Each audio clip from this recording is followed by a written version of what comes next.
Welcome everybody to this new lecture of our paper Electronic Communication System. Today we will continue our discussion over demodulation, that is the process of detection. So demodulation के process के बारे में हम बात कर रहे थे कल भी, और हमने बात की कि कैसे हम एक modulated wave से ओरिजिनल इंफॉर्मेशन को एक्सट्रैक्ट कर सकते हैं, उसको रिकवर कर सकते हैं, और वही प्रोसेस हमारा कहलाता है डीमोडुलेशन. ओके, अब हम बात करते हैं प्रिंसिपल ऑफ, और जो डीमोडुलेशन का जो प्रोसेस था जो हम कल भी डिस्कस कर रहे थे, तो डीमोडुलेशन के प्रोसेस में इस तरह का जो एनवलप, एक चूंकि एनवलप के बारे में हमने कल भी काफ़ी डिस्कस किया कि लिफाफा आप इसे कह सकते हैं. एक लिफाफा कुछ इस तरह का होगा कि इस एनवलप में एक एड्रेस लिखा होगा, उस एड्रेस में एक चिट्ठी अंदर होगी, उस चिट्ठी के से आपको इन्फॉर्मेशन. तो इसमें जो ये बाहर वाला एनवलप जो आपको फिजिकली दिखाई दे रहा है, ये एक लिफाफा है, और इस लिफाफे में जो अंदर इन्फॉर्मेशन छुपी है ये मॉड्यूलेटिंग सिग्नल है, जिसको आपको यहाँ से इस लिफाफे से एक्सट्रैक्ट करना है और उसमें जो छिपी हुई मैसेज, छिपा हुआ इंफॉर्मेशन है, उसको रीड करना है. तो चूंकि ये जो एग्जांपल हमने यहाँ ड्रॉ किया है, ये जो फिगर हमने ड्रॉ की है, ये एक एम्पलीट्यूड मॉड्यूलेटेड वेव का एग्जांपल है. तो इन प्रिंसिपल जो डीमोडुलेशन का प्रोसेस है उसको मेनली दो पार्ट्स में हम डिवाइड कर सकते हैं. The first one is the amplitude demodulation. The first one is the amplitude modulated detectors and second one is the frequency modulated detectors. Okay, अब प्रिंसिपल ऑफ डीमोडुलेशन क्या होता है, या AM डिटेक्टर. पहले हम एम्पलीट्यूड मॉड्यूलेटेड डिटेक्टर्स के बारे में बात करेंगे और फिर हम सेकेंडली आएंगे फ्रीक्वेंसी मॉड्यूलेटेड डिटेक्टर्स के ऊपर. ओके, पहले हम प्रिंसिपल स्टडी कर रहे हैं, यानी ये जो इस यूनिट का जो पहला हिस्सा है उसमें हम यूनिट नहीं कहूँगा, इस यूनिट का ये जो वाला पार्ट है डीमोडुलेशन वाला, इस डीमोडुलेशन वाले हिस्से का फर्स्ट पार्ट आप एम्पलीट्यूड मॉड्यूलेटेड डिटेक्टर्स के बारे में स्टडी करेंगे, और सेकंड पार्ट में फ्रीक्वेंसी मॉड्यूलेटेड डिटेक्टर्स के बारे में हम यहाँ स्टडी करने वाले हैं. तो बात करते हैं, पहले अपना डिस्कशन शुरू करते हैं अबाउट AM डिटेक्टर्स, यानी एम्पलीट्यूड मॉड्यूलेटेड डिटेक्टर्स जो होते हैं, या फिर एम्पलीट्यूड डीमोडुलेटर्स में आप इनको एक सिंगल वर्ड में कह सकता हूँ, एम्पलीट्यूड डीमोडुलेटर्स, यानी जो एम्पलीट्यूड को डीमोडुलेट करके वहां से सिग्नल या इंफॉर्मेशन को एक्सट्रैक्ट कर सके, ऐसे डिवाइसेस को, ऐसे अरेंजमेंट को मैं कहूँगा AM डिटेक्टर्स. तो प्रिंसिपल हम स्टडी कर लेते हैं AM डिटेक्टर्स का, और जब हम AM डिटेक्टर से फेमिलियर हो जाएंगे फिर हम डिस्कस करेंगे फ्रीक्वेंसी डिटेक्टर्स की, या फ्रीक्वेंसी मॉड्यूलेटेड डिटेक्टर्स की, या मैं एक सिंगल वर्ड में बोलना चाहूँ तो फ्रीक्वेंसी डीमोडुलेटर्स की. वो बाद की बात है, बाद में चर्चा करेंगे. तो अभी जो हम बात करने वाले हैं वो बात करने वाले हैं principle of AM detectors and classification of AM detector. Principle, किस प्रिंसिपल पे AM डिटेक्टर्स वर्क करते हैं और इनका क्लासिफिकेशन हम किस तरह से कर सकते हैं. Let's see this. तो इन एम्पलीट्यूड मॉड्यूलेशन एनवलप, इसके बारे में मैंने काफी चर्चा आपसे की है इस वर्ड के बारे में, और ये वर्ड हम बहुत स्टडी भी करेंगे, हम बहुत बार इस वर्ड को यूज करने वाले हैं अपने आगे के टॉपिक्स में, एनवलप को. आई होप कि आप अब इससे समझ चुके होंगे. In amplitude modulation envelope, the carrier amplitude has symmetrical variation of its positive and negative half cycles. Symmetrical variations होते हैं, जितना पॉजिटिव हाफ साइकिल होते हैं ऊंचे उतना ही नीचे नेगेटिव हाफ साइकिल्स होते हैं. That correspond to modulating voltage. जैसे जैसे मॉड्यूलेटिंग वोल्टेज का एम्पलीट्यूड बढ़ेगा वैसे वैसे कैरियर वेव का एम्पलीट्यूड बढ़ता है. जैसे जैसे मॉड्यूलेटिंग सिग्नल का एम्पलीट्यूड कम होगा वैसे वैसे कैरियर सिग्नल का एम्पलीट्यूड भी कम होगा. देखिए यहाँ, देखिए इस फिगर को देखिए, यहाँ से ये मॉड्यूलेटिंग सिग्नल है, ये जो डार्क लाइन यहाँ मैंने ड्रॉ की है, ये वाली, ये बाहर वाली जो बाउंड्री जिसके बारे में मैं बात कर रहा हूँ, देखिए यहाँ पर ये जीरो था तो कैरियर वेव का एम्पलीट्यूड भी जीरो है. अब इस पॉइंट तक पहुंचे, यहाँ से एम्पलीट्यूड बड़ा है, तो आप देखिए यहाँ कैरियर वेव का एम्पलीट्यूड जीरो था, यहाँ कैरियर वेव का एम्पलीट्यूड इतना है. फिर यहाँ मॉड्यूलेटिंग सिग्नल का एम्पलीट्यूड मैक्सिमम हो जाता है तो कैरियर वेव का एम्पलीट्यूड भी मैक्सिमम हो जाता है, और यहाँ से फिर से ये जीरो हो जाता है. मॉड्यूलेटिंग सिग्नल का एम्पलीट्यूड जीरो तो कैरियर वेव का एम्पलीट्यूड भी यहाँ जीरो. फिर देखिए अब मॉड्यूलेटिंग सिग्नल का एम्पलीट्यूड घटता है तो अकॉर्डिंगली कैरियर वेव का एम्पलीट्यूड भी डिक्रीज होता है। यहाँ जो कैरियर वेव मॉड्यूलेटिंग सिग्नल का एम्पलीट्यूड है वो अपने मिनिमम को प्राप्त करता है, अकॉर्डिंगली जो कैरियर वेव का एम्पलीट्यूड है वो भी अपने मिनिमम की तरफ जाता है। फिर से ये एम्पलीट्यूड यहाँ से बढ़ना शुरू होता है और वैसे वैसे कैरियर वेव का एम्पलीट्यूड भी बढ़ता है और फिर से 0 पर जाता है। तो कहने का मतलब ये है कि जैसे जैसे मॉड्यूलेटिंग सिग्नल का एम्पलीट्यूड घटता है या फिर बढ़ता है, अकॉर्डिंगली कैरियर वेव का एम्पलीट्यूड भी बढ़ता है या फिर घटता है।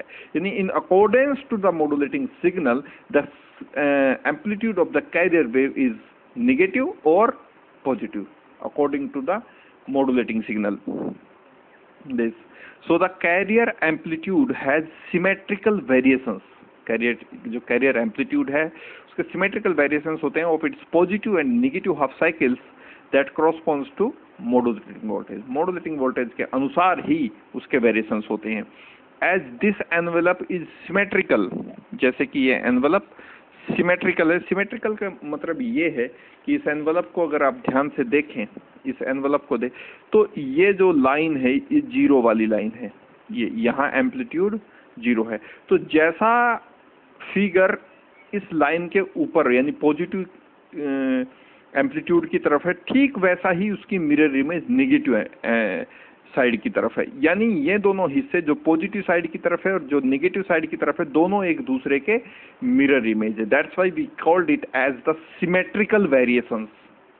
As symmetrical variations, positive half cycle is exactly the mirror image of negative half cycles, or you can say it the negative half cycles that are the mirror image of positive half cycles।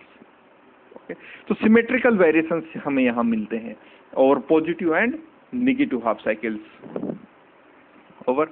as this envelope is symmetrical, the mean value average value या average current, जो भी आप average voltage में कह रहे हैं तो average voltage, average current को कह रहे हैं तो एवरेज करंट।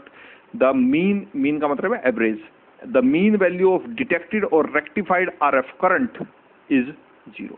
ये बात हम बहुत अच्छे से जानते हैं कि जो मीन वैल्यू होती है या जो एवरेज वैल्यू होती है किसी भी साइन वेव की, वो 0 होती है। चाहे वो हम करंट को नाप रहे हो, चाहे हम इस तरह के वेरिएशंस नाप रहे हो, इस तरह के।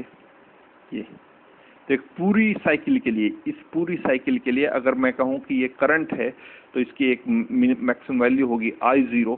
तो इसका इक्वेशन मैं कुछ इस तरह से लिखूंगा, I equals to I0 sine omega t। This is the scale of t।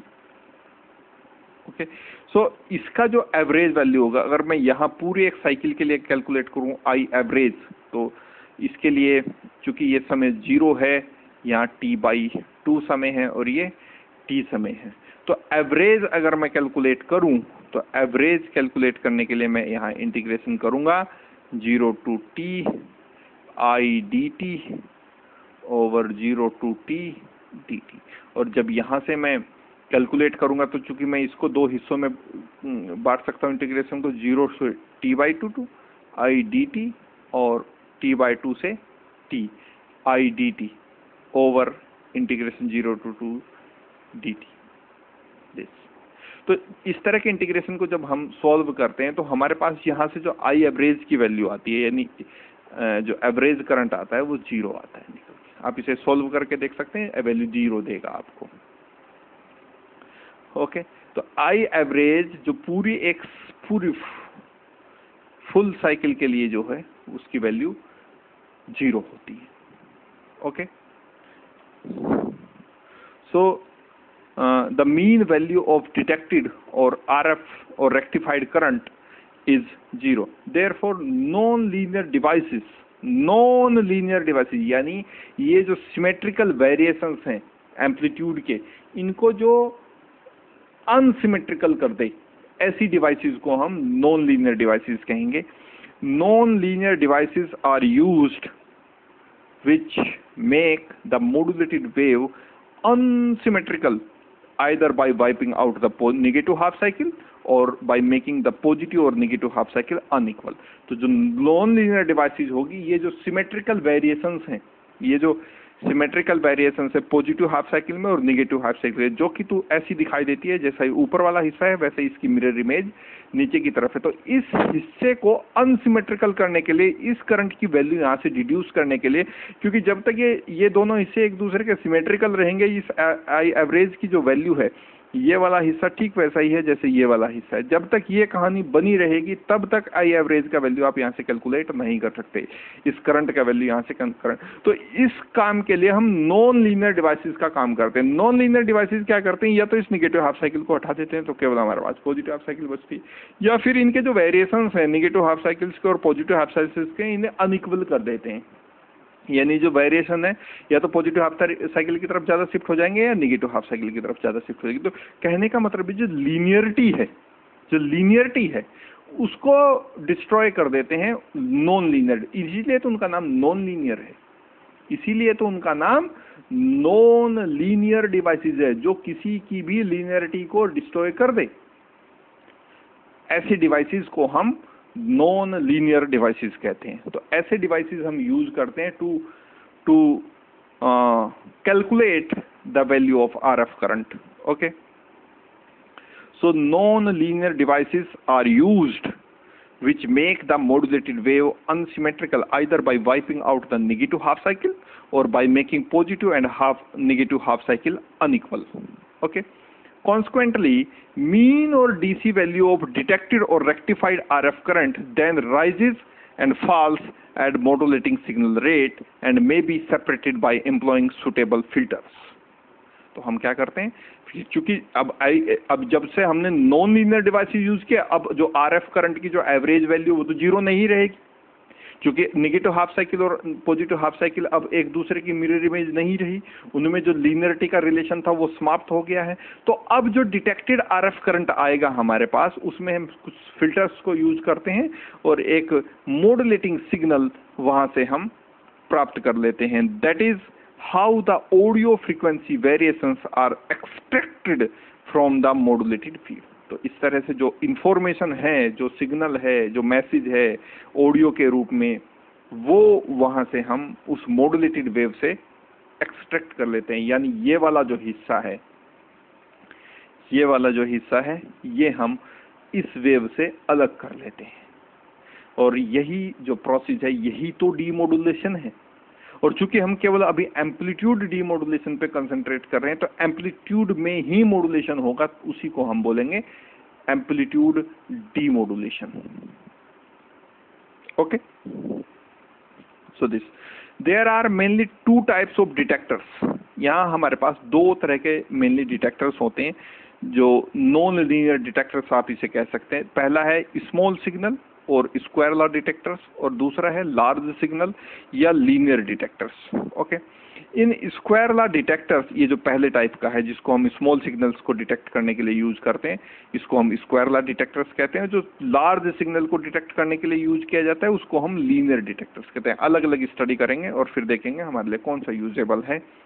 In square law detectors the output voltage amplitude, that is detected output voltage is not linear function of input voltage amplitude. इसका मतलब ये है कि जो ये square law detectors हैं जिनको हम स्मॉल सिग्नल के डिटेक्शन में यूज करते हैं, इनमें जो आउटपुट रेक्टिफाइड वोल्टेज आएगी, ओके, जो आउटपुट वोल्टेज हमें मिलेगी वो लीनियर वेरिएशन नहीं करती in accordance to the input voltage. इसका मतलब यह है कि अगर हमारे पास जो एम्पलीट्यूड रहेगा आउटपुट वोल्टेज का, वो वेरी नहीं करेगा in accordance to the input voltage, in accordance to the input voltage. This type of detection is suited for small signals. तो स्मॉल सिग्नल्स को अगर आपको डिटेक्ट करना है तो इस तरह के this type of detection is suited for small signals. तो स्मॉल सिग्नल्स को अगर आपको डिटेक्ट करना है तो स्क्वायर लॉ डिटेक्टर्स को आपको यूज करना चाहिए। और इस तरह के डिटेक्टर्स में जो आउटपुट वोल्टेज का एम्पलीट्यूड है वो लीनियरली वेरी नहीं करता in accordance to the input amplitude, in accordance to the input voltage amplitude. Okay अब दूसरी तरह के ये जो लार्ज सिग्नल को डिटेक्ट करने के लिए यूज किए जाते हैं, जिनको हम लीनियर डिटेक्टर्स कह रहे हैं, इनके बारे में बात कर लेते हैं। ओके लेट्स सी दिस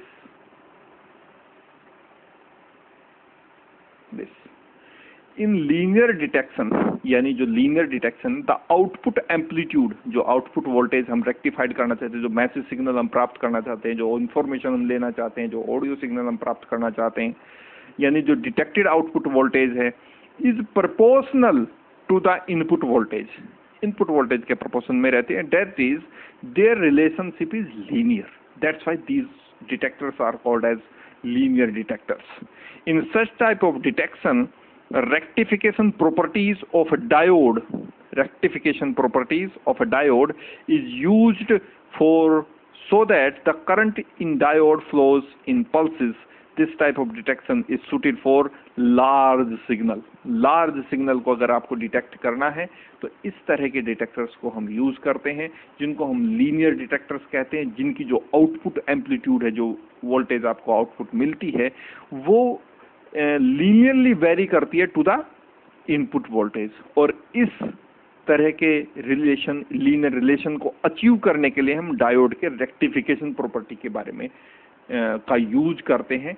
और जो डायोड में करंट फ्लो होती है वो पल्सेस में होगी, आपको पता ही है। तो इस तरह के जो डिटेक्शन है वो लार्ज सिग्नल के यूज किया जाता है, और इस तरह के डिटेक्शन को हम लीनियर डिटेक्शन कह सकते हैं। यानी डायोड का अब रेक्टिफिकेशन प्रॉपर्टी से क्या मतलब है, आई होप कि आप इसे जानते होंगे, पर फिर भी मैं एक क्विक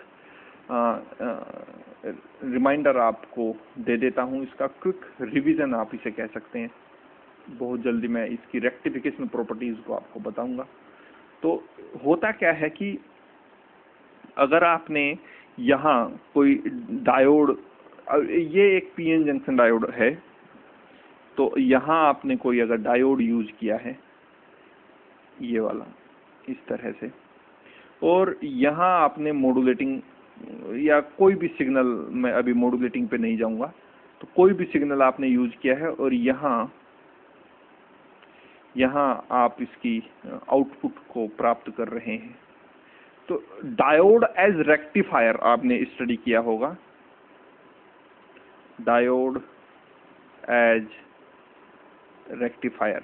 तो होता क्या है कि जब भी हम यहाँ इस तरह का कोई सिग्नल अप्लाई करते हैं, इस तरह का कोई सिग्नल अप्लाई करते हैं, तो डायोड क्या करता है, और यहाँ का कुछ अरेंजमेंट इस तरह का होता है कि यहाँ मुझे एक प्राइमरी कॉइल लगानी पड़ेगी और एक सेकेंडरी कॉइल लगाता हूँ मैं ट्रांसफार्मर की।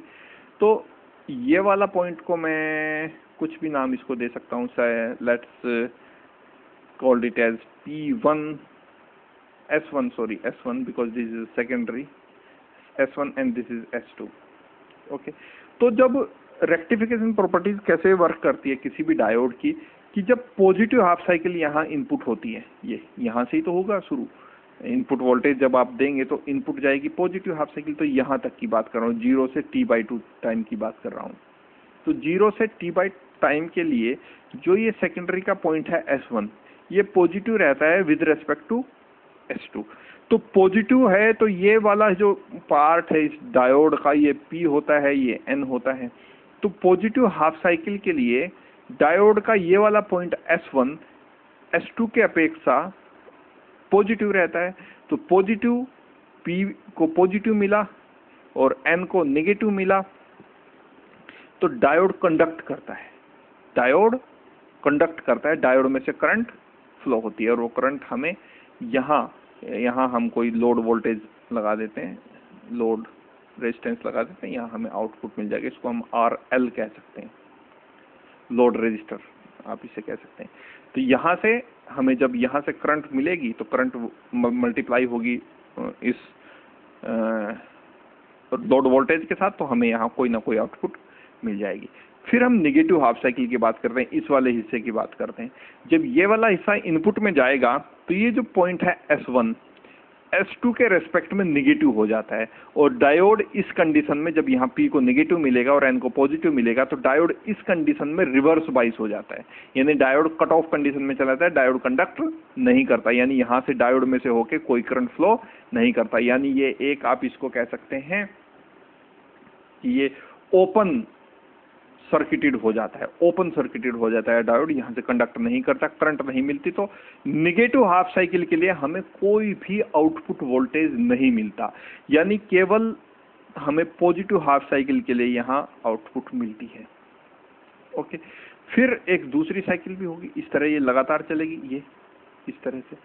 तो पॉजिटिव हाफ साइकिल के लिए निगेटिव, देखिए इसके लिए एक काम किया इसने डायोड ने, ये कंडक्ट किया, इसके लिए नहीं किया, इसके लिए कैंसिल हो गया।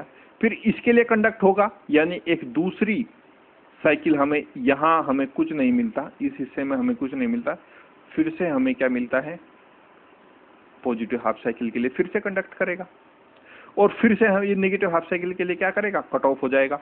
यानी जब जब इसको इनपुट पॉजिटिव हाफ साइकिल की मिलेगी तब तब ये डायोड कंडक्ट करेगा, और जब जब इसको नेगेटिव हाफ साइकिल की इनपुट मिलेगी तब तक ये डायोड कंडक्ट नहीं करेगा, और ये प्रोसेस लगातार चलता रहेगा। तो जो डायोड की आउटपुट मिलेगी, जो डायोड की आउटपुट होगी वो कुछ इस तरह की होगी, पॉजिटिव हाफ साइकिल के लिए कंडक्ट, नेगेटिव हाफ साइकिल के लिए cut off, positive half cycle के लिए कंडक्ट, नेगेटिव हाफ साइकिल के लिए cut off, positive half cycle के लिए कंडक्ट, नेगेटिव हाफ साइकिल के लिए कट ऑफ, फिर पॉजिटिव हाफ साइकिल के लिए कंडक्ट। तो इस तरह की हमें आउटपुट मिलती है बाय द डायोड, और इस तरह का हम कह लेते हैं diode as a half wave rectifier. Diode as a half wave rectifier, और डायोड को हम फुल वेव रेक्टिफायर के लिए भी यूज कर सकते हैं। डायोड को हम फुल वेव रेक्टिफायर के लिए कैसे यूज कर सकते हैं उसके बारे में अब हमें क्या करना पड़ेगा। इसके फिगर में ये वाला जो सर्किट था, इस सर्किट में थोड़ा सा चेंज करना पड़ेगा। चेंज कैसे होगा, अब मेरे पास मैं दो डायोड को एम्प्लॉय करता हूँ, एक डायोड मैं यहाँ लगाता हूँ, एक डायोड मैं यहाँ लगाता हूँ, और ऐसे, और फिर वही इनपुट मैं यहाँ से एक प्राइमरी कॉइल यूज करता हूँ ट्रांसफार्मर की, यहाँ से मैं एक सेकेंडरी कॉइल को यूज करूंगा, और एक सेंटर टैप ट्रांसफार्मर का यूज करूंगा। इसको मैं बोलूंगा सेंटर टैप ट्रांसफार्मर। ये वही पॉइंट है S1, ये वही पॉइंट है S2। इस पॉइंट को आप S कह सकते हैं, S कह सकते हैं, और ये इस तरह से, इस तरह से, इस तरह से, इस तरह से, यहाँ से, और यहाँ इन दोनों पॉइंट के बीच में मैं RL लगाता हूँ इस बार, ऐसे ऐसे। तो इस तरह ये सेंटर ट्रैप ट्रांसफार्मर, केंद्रीय निष्कास ट्रांसफार्मर हम इसको बोलते हैं। ये प्राइमरी कॉइल है P1 P2, और यहाँ मैं इनपुट देता हूँ, यहाँ मैं इनपुट सिग्नल देता हूँ। इनपुट सिग्नल उसी तरह का होगा। अब कंडक्शन कैसे करेगा, ये डायोड D1 है और ये डायोड D2 है। तो जब पॉजिटिव हाफ साइकिल, यानी इनपुट जो आएगी वो इसी तरह की आएगी, इस तरह की इनपुट आएगी, ऐसे ऐसे, इस तरह की इनपुट आएगी। तो पॉजिटिव हाफ साइकिल के लिए क्या होगा, ये जो पॉइंट S1 है ये with respect to S positive रहेगा, तो यानी डायोड D1 कंडक्ट करेगा, तो मुझे आउटपुट में क्या मिलेगी, एक वेव मिल जाएगी इस तरह से। ठीक है। फिर जो निगेटिव हाफ साइकिल है, ये S1 पॉजिटिव रहता है, पॉजिटिव हाफ साइकिल इसके लिए, और S2 रहता है निगेटिव। फिर जो निगेटिव हाफ साइकिल होगी, ये जो नीचे वाली साइकिल है, इसके लिए जो S2 है वो पॉजिटिव हो जाता है और S1 निगेटिव हो जाता है विद रेस्पेक्ट टू S। तो डायोड D2 कंडक्ट करता है। तो डायोड D2 जब कंडक्ट करेगा फिर से मुझे आउटपुट मिलेगी। ये हो गया एक साइकिल के लिए। फिर जब दूसरी साइकिल होगी इस तरह की, जब दूसरी साइकिल आएगी इस तरह, तो पॉजिटिव हाफ साइकिल के लिए S1 पॉजिटिव हो जाएगा और S2 नेगेटिव हो जाएगा विद रेस्पेक्ट टू S। फिर डायोड D1 कंडक्ट करेगा और डायोड D2 कट ऑफ हो जाएगा, यानी फिर से मुझे एक आउटपुट मिल जाएगी इस तरह की। और जो ये नीचे नेगेटिव हाफ साइकिल है, ये वाली, ये वाली, इसके लिए जो S1 पॉइंट है वो नेगेटिव हो जाता है और S2 पॉजिटिव हो जाता है विद रेस्पेक्ट टू S। तो इस बार मुझे डायोड D2 कंडक्ट करता है, D1 कट ऑफ हो जाता है, तो फिर से मुझे एक आउटपुट मिल जाएगी इस तरह की। यानी जो फुल वेव रेक्टिफायर के रूप में जब मैं डायोड को यूज करता हूं तो मुझे कुछ इस तरह की आउटपुट मिलती है, मुझे कुछ इस तरह की आउटपुट मिलती है। यानी negative half diode as a half wave rectifier से इसको कंपेयर करें तो आप ये देख रहे होंगे कि यहाँ केवल मुझे हाफ साइकिल के लिए, पॉजिटिव हाफ साइकिल के लिए आउटपुट मिल रही थी, लेकिन यहाँ मुझे नेगेटिव हाफ साइकिल के लिए भी आउटपुट मिलती है। और मैं अगर यहाँ इस इनपुट को इस आउटपुट को किसी फिल्टर में डाल दूं, यानी किसी फिल्टर में इनपुट कर दूं, कोई भी suitable filter, LC filter, RC filter, है ना, तो ये जो वेरिएशंस हैं, इस तरह की जो वेरिएशंस हैं, तो ये समाप्त हो जाते हैं और मुझे जो फिल्टर की आउटपुट मिलती है वो कुछ इस तरह की मिलती है, इस तरह की। तो ये जो हल्का सा वेरिएशन अभी बचा हुआ है इसको हम बोलते हैं रिपल फैक्टर।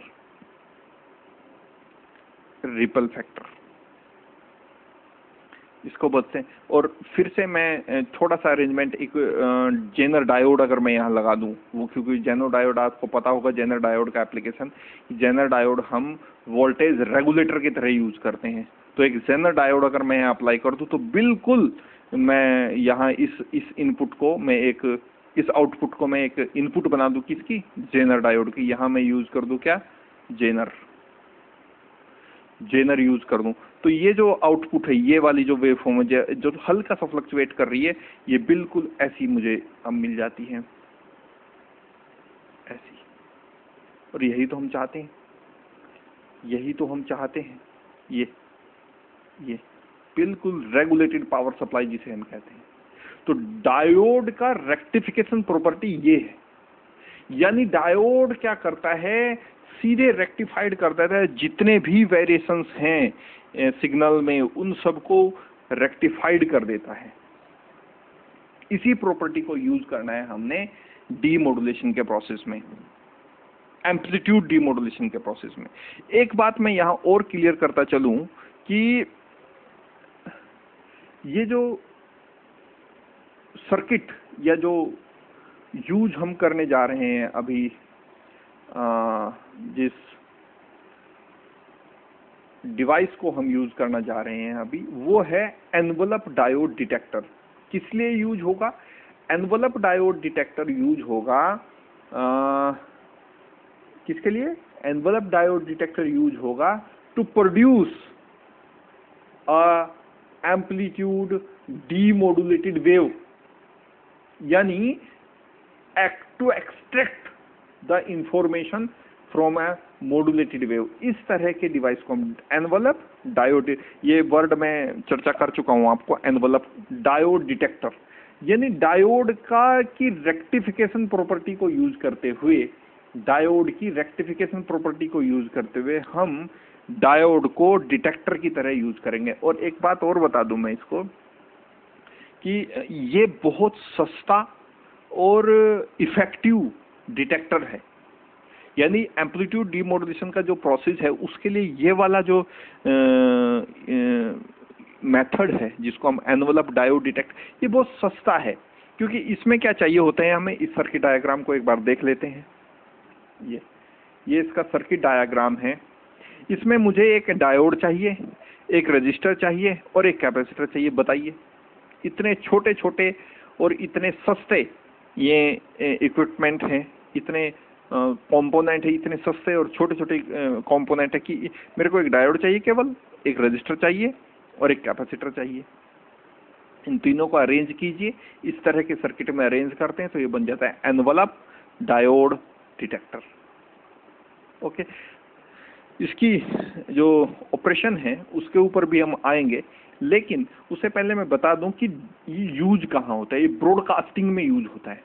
ब्रॉडकास्टिंग क्या होती है, ब्रॉडकास्टिंग का मतलब आप इस तरह से समझिए कि आपको किसी ट्रांसमिटिंग चैनल से आप AM FM सुनते होंगे, नहीं सुनते अब तो कभी सुना होगा, रेडियो पे AM FM, चलो AM पे मैं इसको ट्यून कर लेता हूँ, FM पे अभी मैं बात नहीं कर रहा, FM पे मैं अभी बात नहीं कर रहा, मैं केवल बात कर रहा हूँ किसकी, AM की, एम्पलीट्यूड मॉड्यूलेशन। तो AM पे जब आप ट्यून करते हैं उस ट्यूनर को घुमाते हुए, तो आप क्या करते हैं कि बहुत सारे ट्रांसमिटिंग चैनल से बहुत सारे सिग्नल्स वहाँ आ रहे हैं, और रिसीवर जब बहुत सारे हों, चूंकि रेडियो बहुत सारे हैं, कोई एक रेडियो तो मान लीजिए कोई ट्रांसमिटिंग चैनल, कोई रिसीविंग कोई ट्रांसमिटिंग चैनल है, वहाँ से इंफॉर्मेशन को ट्रांसमिट कर रहा है, तो रिसीवर बहुत ज़्यादा है।